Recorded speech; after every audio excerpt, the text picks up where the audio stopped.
Good morning students. Last క్లాస్లో మనం gas Jacobi's method చూసాం. దాని మీద ప్రాబ్లమ్స్ హోంవర్క్ కూడా కంప్లీట్ అయిపోయింది. ఇప్పుడు Gauss Seidel method.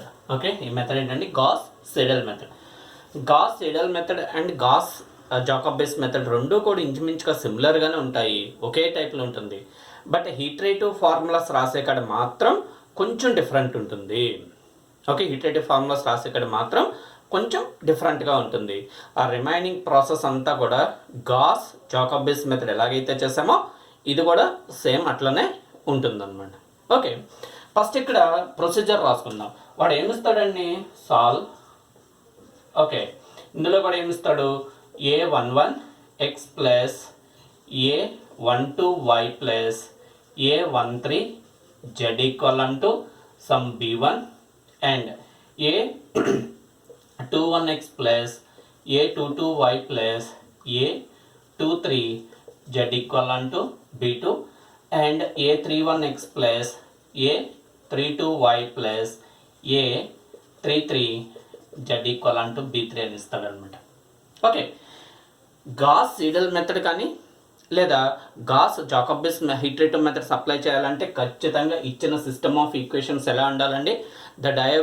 Diagonal dominating సిస్టమ్గా ఉండాలి. డయాగోనల్ డామినేటింగ్ సిస్టమ్గా ఉండాలి.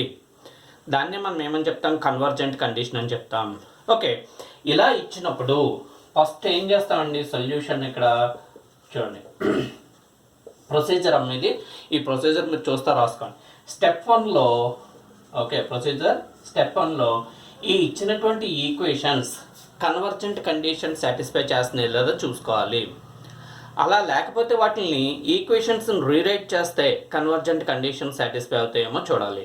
సో అంటే స్టెప్ 1లో ఏం చేస్తామండి? That is rewrite. Okay, rewrite given equations. Okay, given equations as diagonal dominant system.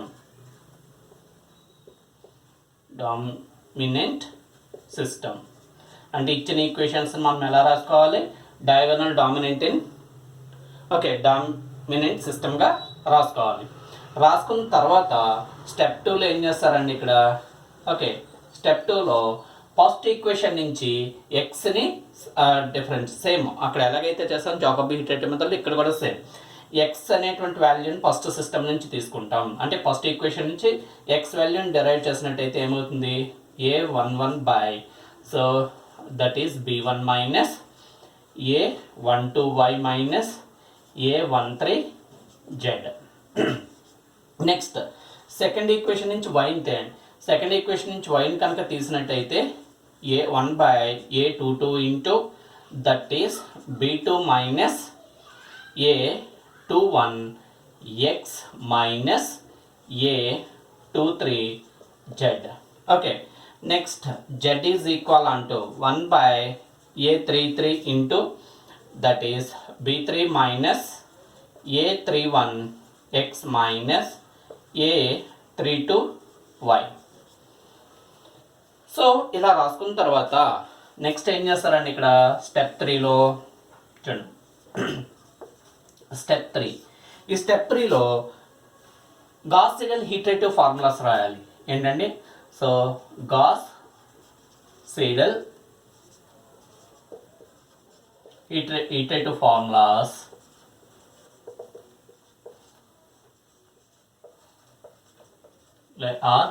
ఎలా రాస్తాం హీటరేటివ్ ఫార్ములాస్ని? ఈ లెఫ్ట్ హ్యాండ్ సైడ్ ఉండేటువంటి ఎక్స్ వై జెడ్ వాల్యూస్ని xi plus 1 yi plus 1 zi plus 1 రాస్తాం. కానీ రైట్ హ్యాండ్ సైడ్ ఉండేటువంటి వాల్యూస్ని ఎలా రాస్తారో ఒకసారి చూడండి. ఫస్ట్ ఏమవుతుంది? xi plus 1 is equal to 1 by a11 into that is b1 minus a12 okay y i. Okay, ఇక్కడ ఎక్స్ని క్యాలిక్యులేట్ చేస్తున్నాం. ఎక్స్ వాల్యూ వచ్చేస్తుంది yi minus a13 z. That is the first equation. Second yi plus 1లో ఏం రాయాలంటే 1 by a22 into b2 minus okay a21 xi plus 1 రాయాలి. అంటే ఇక్కడ ఫైండ్ అవుట్ చేసినటువంటి వాల్యూ ఏదైతే xi ప్లస్ 1 ఉందో దాన్ని రిమైనింగ్ ఈక్వేషన్స్లో అంటే y ఫైండ్ అవుట్ చేసేటప్పుడు z ఫైండ్ అవుట్ చేసేటప్పుడు ఇక్కడ x ప్లస్లో ఏం వాడుకుంటాం, ఇక్కడ ఫైండ్ అవుట్ చేసిన వాల్యూని ఇమీడియట్గా వాడేసుకుంటాం. అదే మనకి జాకోబియన్స్లో అనుకోండి yi zi xi zi అలా వచ్చాయి. కానీ ఇక్కడ సెకండ్ ఈక్వేషన్ నుంచి మనకి ఏమైపోతాయి, xi ప్లస్ 1 అవుతుంది minus okay a23 into zi, ఇంకా zi ఫైండ్ అవుట్ చేయలేదు.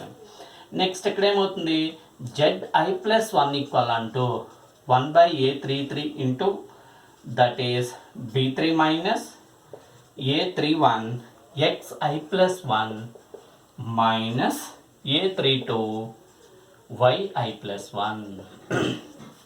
ఎందుకని ఆల్రెడీ ఇక్కడ i ప్లస్ 1 వాల్యూ ఉంటుంది కాబట్టి ఇక్కడ వాడేసుకుంటాం, ఇక్కడ yi ప్లస్ 1 ఉంది కాబట్టి ఇక్కడ వాడేసుకుంటాం. అదే జాకోబియన్స్ మెథడ్లో అయితే ఇవన్నీ కూడా yi zi xi zi xi yi కింద వాడేవాడు. కానీ ఇక్కడ ఏమవుతుంది, సో ఫైండ్ అవుట్ చేసిన వాల్యూని నెక్స్ట్ వాల్యూలు ఇమీడియట్గా వాడుకుంటాం అనమాట. Okay, that is only the difference between the Jacobians method and Gauss Seidel method. Okay, next step 4 ఏమవుతుంది ఇక్కడ చూడండి. స్టెప్ 4 ఇనీషియల్ వాల్యూని కన్సిడర్ చేసుకోవాలి. అంటే దట్ మీన్స్ దీన్ని ఏమని చెప్తాం, కన్సిడర్ వాడు ఇవ్వకపోతే ఓకే కన్సిడర్ x0 ఈక్వల్ అంటూ y0 ఈక్వల్ అంటూ z0 ఈక్వల్ అంటూ 1.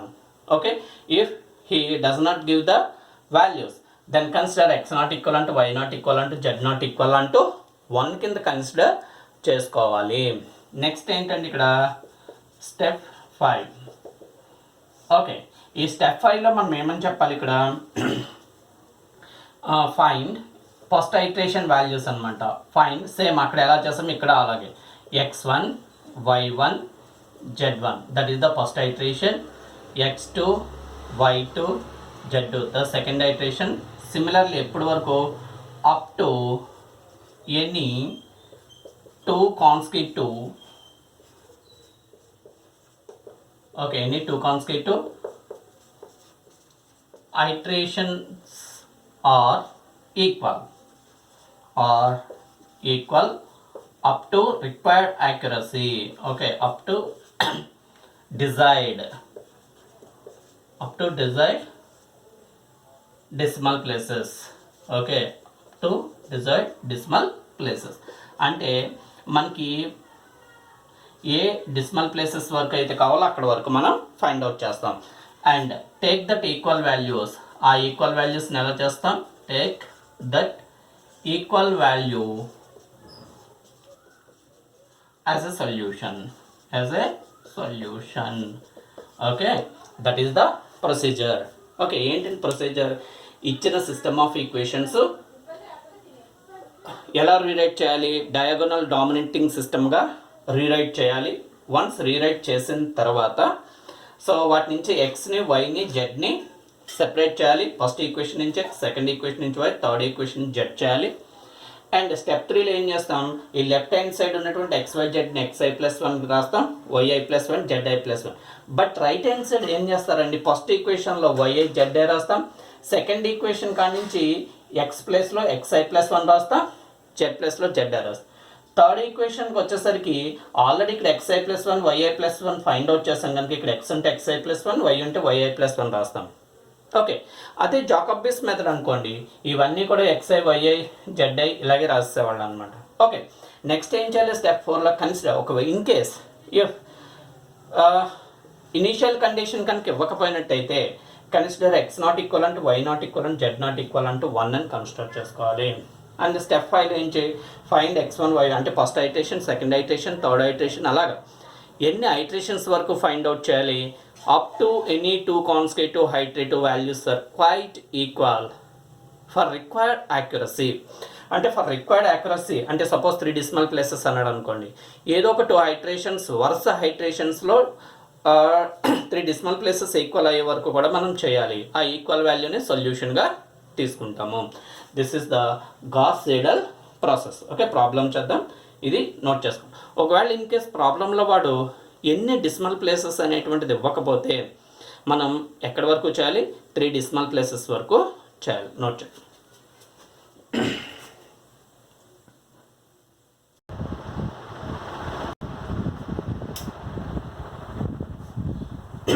ఇక్కడ ప్రాబ్లం చూడమ్మా, వాడు ఏం ప్రాబ్లం ఇచ్చాడు. Solve the following system of equations by gas Seidel method.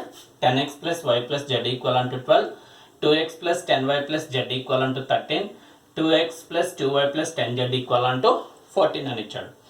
Okay, first ఈక్వేషన్లో మనకి ఏం కనిపిస్తుంది, ఎక్స్ యొక్క coefficient 10. 10 is greater than modulus of the coefficient of 1 ఎంత అండి ఇక్కడ, కోఎఫిషియంట్ ఆఫ్ y ఎంత 1 అండ్ కోఎఫిషియంట్ ఆఫ్ z ఎంత. సో ఈ రెండింటిని మాడ్యులస్ చేసి యాడ్ చేస్తే ఇది ఏమవుతుందండి, which is less than 10. Okay, second ఈక్వేషన్లో చూడండి, y యొక్క కోఎఫిషియంట్ 10, రిమైనింగ్ 2 కోఎఫిషియంట్స్ యొక్క మాడ్యులస్ వాల్యూ ఏమవుతుంది, లెస్ దెన్ 10 అవుతుంది. అలాగే థర్డ్ ఈక్వేషన్లో z యొక్క కోఎఫిషియంట్ డామినేటింగ్గా ఉంది. అంటే ఇచ్చిన సిస్టమ్ ఆఫ్ ఈక్వేషన్స్ని ఏం సాటిస్ఫై చేస్తున్నాయి, ఓకే, గాస్ సీడెల్ కన్వర్జెంట్ కండిషన్ని. అంటే given system of equations diagonal dominating system of equations, diagonal dominated system. So అంటే ఏంటి, గాస్ సీడెల్ కన్వర్జెంట్ కండిషన్ని సాటిస్ఫై చేస్తాయి. సో ఎప్పుడైతే కన్వర్జెంట్ కండిషన్ సాటిస్ఫై చేసాయో then we can apply, okay, we can apply so Gauss Seidel method. Okay, solution చూడండి, ఇక్కడ ఎన్ని decimal places వరకు అనేటువంటిది ఇవ్వాలా, ఎన్ని డెసిమల్ ప్లేసెస్ అనేటువంటిది ఇవ్వకపోయినట్టయితే మనం ఏం చేయవలసి ఉంటుంది, 3 డెసిమల్ ప్లేసెస్ వరకు మనం కన్సిడర్ చేసుకోవాల్సిన పరిస్థితి ఉంటుంది. సో అందుకని ఇక్కడ ఫస్ట్ మనం ఏం చేస్తామండి, ఇక్కడ చూడండి,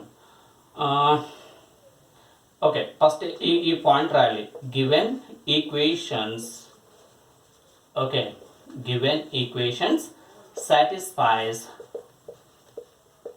okay, satisfies convergent condition, okay, convergent condition. Okay, next, from given equations,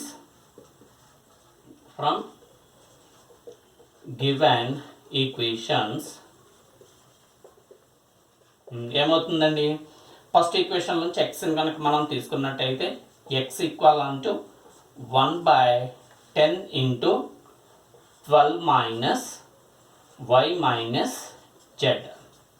and y ఏమవుతుంది, సెకండ్ ఈక్వేషన్ నుంచి మనం వైని డెరైవ్ చేసినట్టయితే y ఈక్వల్ అంటూ 1/10 into 13 minus 2x minus 10z, okay, 2x minus z.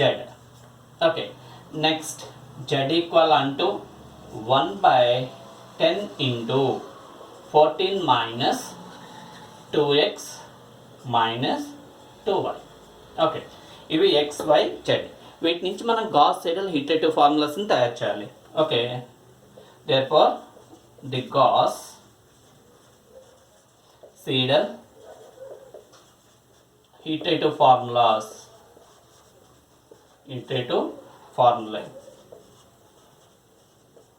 Are ఏమవుతాయండి, ఫస్ట్ వన్ చూడండి, ఇక్కడ x I plus 1 is equal unto 1/10 into, okay, 12 minus yi minus zi. First ఈక్వేషన్లో yz ప్లస్లో yi zi రాస్తాం. Next ఏంటి, yi plus 1 equal అంటూ 1/10 into 13 minus 2xi plus 1 minus zi. And third ఏమవుతుంది, zi plus 1 equal అంటూ 1/10 into ఇక్కడ ఎంత అండి 14 minus 2xi plus 1 minus 2yi. Okay, కనిపిస్తుందండి. So xi plus 1, yi plus 1, zi plus 1. ఇక్కడ ఇనీషియల్ వాల్యూస్ వాడు ఇవ్వలేదు కనుక మనం ఎలా తీసుకోవాలి, సో లెట్ కన్సిడర్ చేసుకుందాం. ఎక్స్ నాట్ ఈక్వల్ అంటూ వై నాట్ ఈక్వల్ అంటూ జెడ్ నాట్ ఈక్వల్ అంటూ 1 అని కన్సిడర్ చేసుకుందాం, వాడు ఇవ్వలేదు కనుక. ఇప్పుడు చూడండి, ఫస్ట్ ఐట్రేషన్ ఏమవుతుంది, x1 ఈజ్ ఈక్వల్ అంటూ 1/10, 12 మైనస్, ఓకే, y1, ఇక్కడ x1 కావాలంటే i0 తీసుకోవాలి. x1 ఈక్వల్ అంటే 1/10 ఇంటూ 12 మైనస్ y0 అంటే 0 minus 0, that is 1.2. okay, that is value is x1 is 1.2.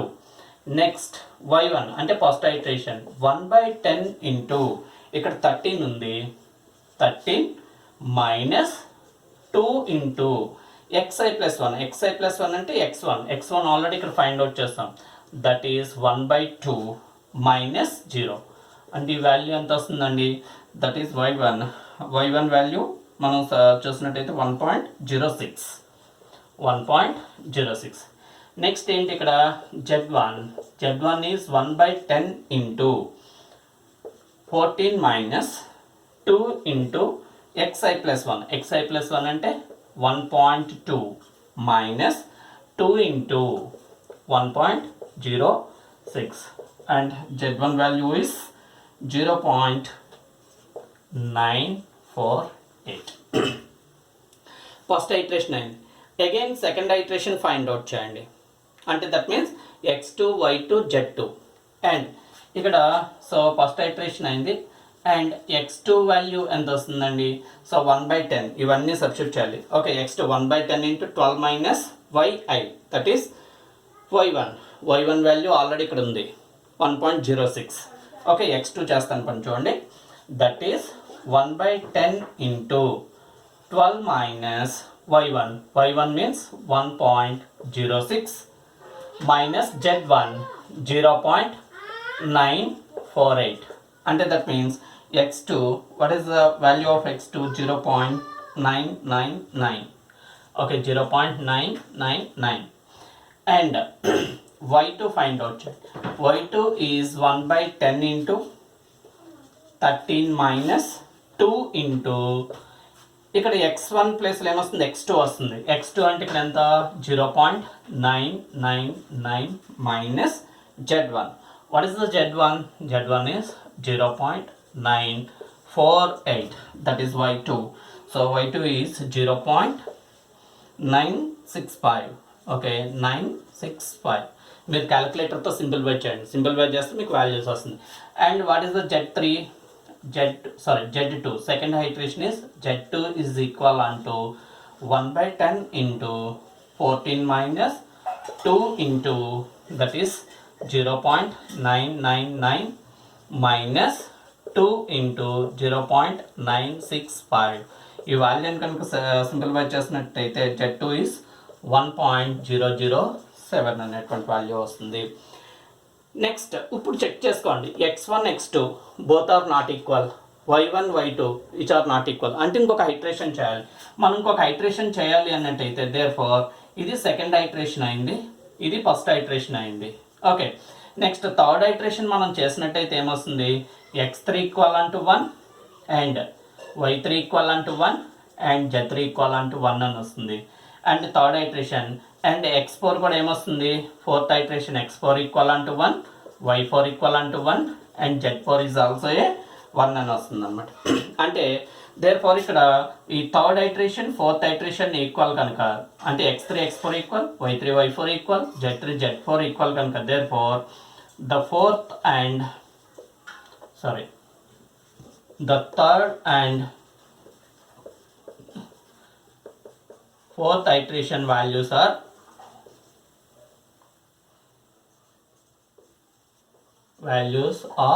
Equal. Okay, ఆ ఈక్వల్ వాల్యూనే మనం ఏమని చెప్తాం, దేర్ఫోర్ అదే సొల్యూషన్ అని చెప్తాం అన్నమాట. ఏంటంటే సొల్యూషన్, దేర్ఫోర్ x ఈక్వల్ అంటూ 1, y ఈక్వల్ అంటూ 1, z ఈక్వల్ అంటూ 1 is a solution. Okay, clear. So ఇక్కడ వరకు ఇది ప్రాబ్లం అనమాట. గాస్ సీడెల్ మెథడ్, గాస్ జాకోబియన్స్కి గాస్ సీడెల్కి తేడా ఏంటి, ఈటరేటివ్ ఫార్ములాస్ని రీరైట్ చేసుకునే దాంట్లో ఈటరేటివ్ ఫార్ములాస్లోనే తేడా ఉంటుంది, రిమైనింగ్ ప్రాసెస్ అంతా same, which is the solution. Okay, homework problems ఇస్తాను, నోట్ చేయండి.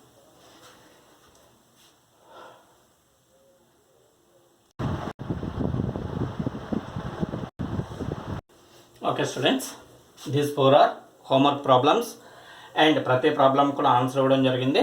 సో మీరు ట్రై చేయండి. క్యాలిక్యులేటర్తో చేసేటప్పుడు కొన్ని ప్రాబ్లమ్స్లో తేడా వస్తాయి, ఎందుకంటే మీరు క్యాలిక్యులేటర్ యూసేజ్ రాదు కనుక. సో అందుకనే నేను ఆన్సర్స్ కూడా ఇక్కడ ప్రజెంట్ చేశాను. సో మీకు వచ్చేటువంటి ఆన్సర్స్ని టాలీ చేసుకోండి. ఏదైనా ప్రాబ్లం ఉంటే నన్ను అడగండి, ఒకసారి లైవ్ సెషన్ పెట్టుకుందాం. Okay, bye.